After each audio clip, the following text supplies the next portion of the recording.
Hello my spooky darlings and welcome to Streams and Screams, the online show thing in which I watch a film that is currently streaming online that I liked and I tell you about it. I would like to talk about a film that I didn't realize I saw at the world premiere at the Toronto International Film Festival on September 11th, 2015. I would like to talk about Baskin by Cam Evrenol.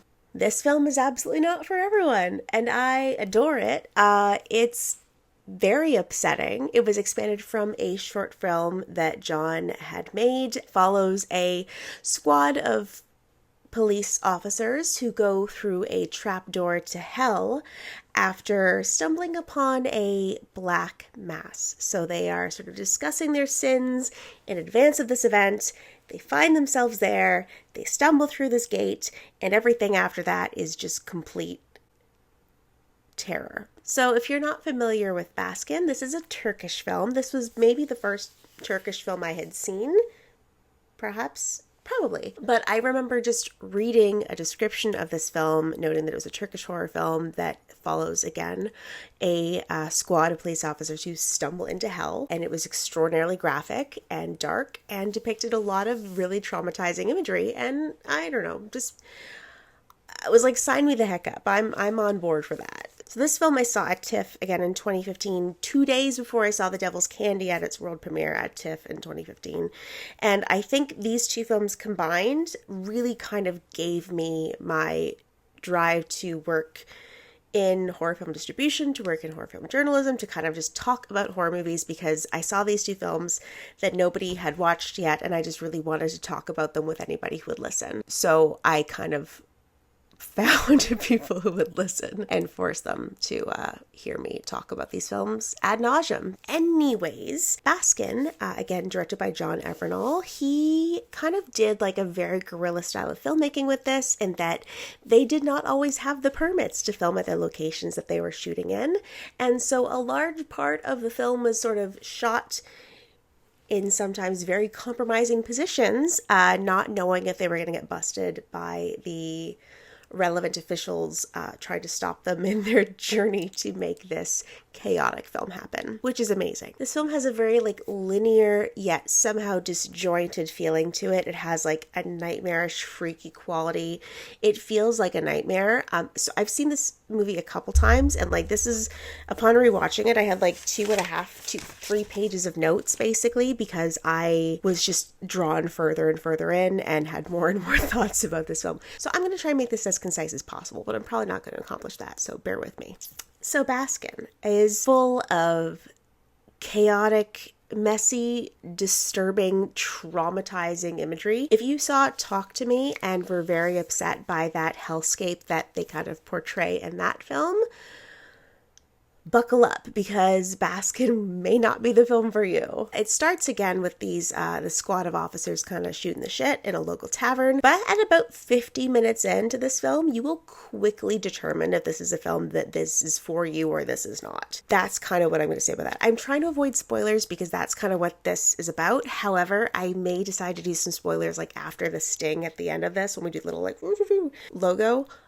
Stick around, because I'll probably talk about a couple of additional things if you have seen the film and you want to hear that. Baskin, when I saw this in cinema, it was an experience. Baskin happened to me. I feel like this film like awakened something in me that I didn't really fully understand was there. This better not awaken anything in me. I knew I was always kind of really into that dark kind of disturbing film, but this really kind of one-up mushroomed my horror film experience, I guess. So the imagery is highly upsetting in this film, but boy howdy, it looks terrific. The cinematography, everything, it looks great. This is an extraordinarily well shot film. It kind of reminds me, not so much in tone, but kind of reminds me visually of like a Serbian film, in that what you are experiencing is extraordinarily upsetting.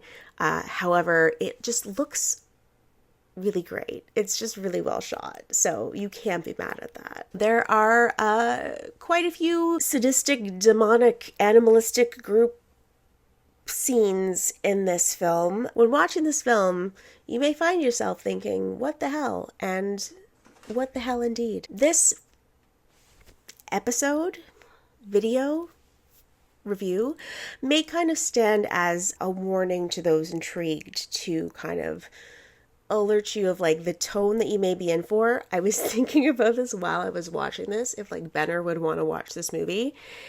I don't know. I feel like this is definitely more a Kells McNeil's movie than a Benner movie. I don't know what that says about me, but here we are. So backing up a little bit again, this was the debut film of Cam Evrenol. It was based on a short film that was released that kind of was expanded into this full feature, which there's a couple films that have done that have expanded a short into a feature. Mama, Lights Out, many others, but this is, I think, is the one that really kind of took the idea and ran full force in a very... Pardon me. You're gonna sit here for a minute, okay? Just chill.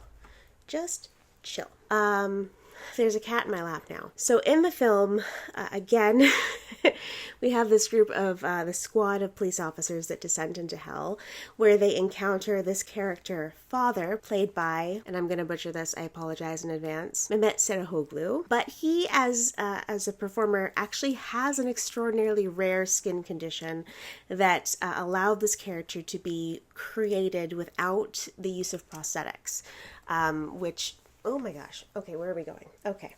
I got distracted. I'm sorry. There was a cat here for a minute. So Mehmet Cerrahoglu, again, had this extraordinarily rare skin condition. Evidently, he contributed to many of the artistic decisions for the set and the character of Father, which really kind of feed into this traumatically dark, upsetting, disturbing imagery that has been created and determined around this depiction of hell. So Father, the character, is sort of this, presents himself as a guide or a shepherd through this journey through hell. You know, he mentions as you die, you sleep, as you resurrect, you wake up. Feeding into this dreamscape, hellscape, horrific imagery that you just want to wake up from. And really, it's a very tempting, very comforting idea until he stabs you in the eye. And then it's escalates quickly. I mean, it escalates a lot before then, but that's a moment that things really escalate quickly. But Father, as a whole, you know, his character talks about how the human soul is corrupt and seeks worship. It's about shedding your worldly connections and releasing yourself,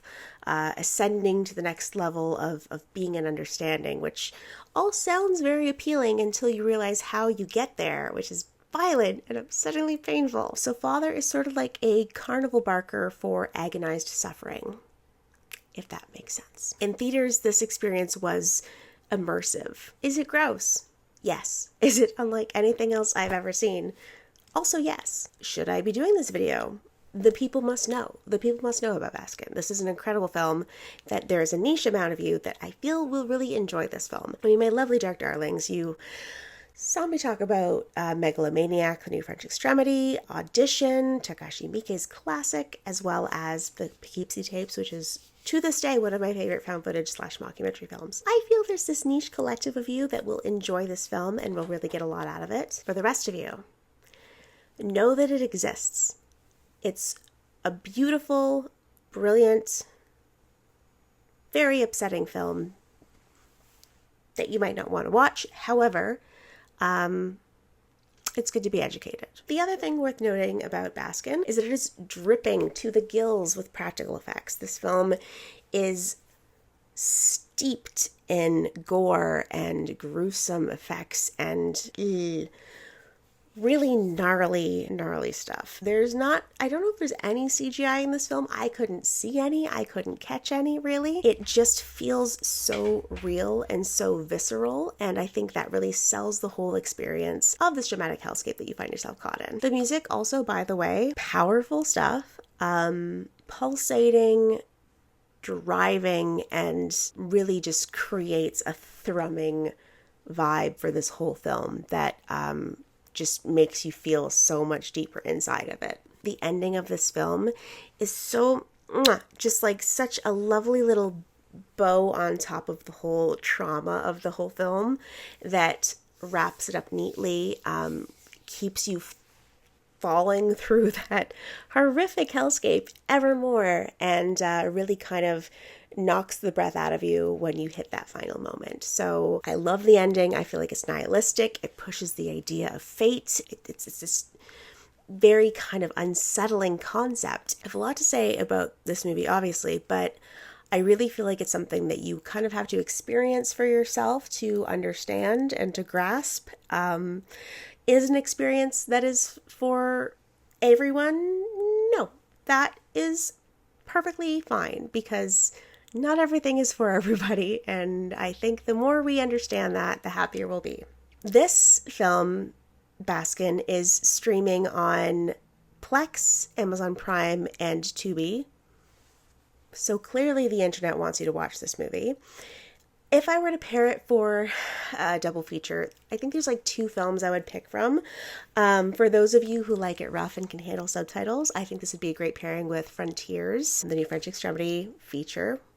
Lovely film. And for those who kind of want to follow into the you have no jurisdiction here police horror, excuse me, sir, Canadian Lovecraftian version of Baskin, I would definitely check out The Void. I think it was also 2015 by Stephen Kostansky. Great film. Adore it. He's going to be a menace. So let's wrap it up here, and I guess stick around if you want some spoilers. My cat is a menace.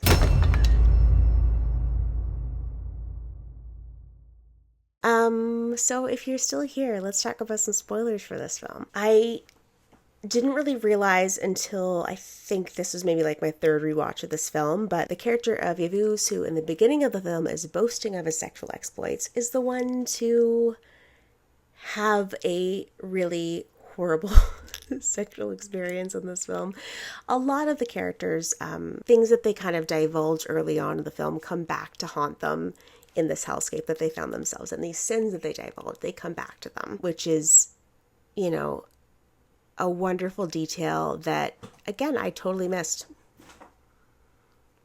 But upon revision, really kind of makes it that much more heavy and upsetting, which I'm so distracted by that cat back there. With the ending, it pushes that idea of how do they get back to here. It kind of reminds me a little bit of Triangle with the ending, and that it all kind of circles back in a way that is impactful and upsetting and feels unavoidable. There's certain films that I feel that really kind of play with this idea of fate and falling into it and what that means. The other one that immediately comes to mind being Hereditary. So I feel like this is a great kind of companion piece to those films, because they kind of delve into that deep void of unavoidability. Arda as well, he kind of talks about his dream about like having his friend having a dream, or him having a dream, someone having a dream about watching their father die and watching the soul leave the body.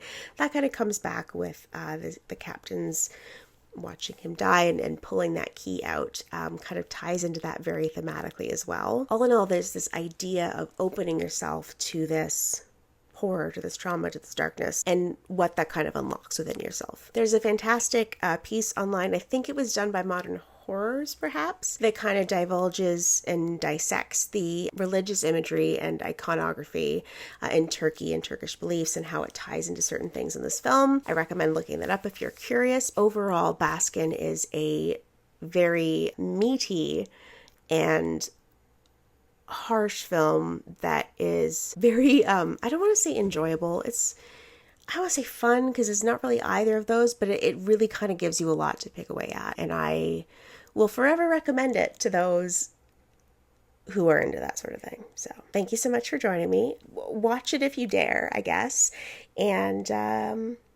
that's it. Goodbye.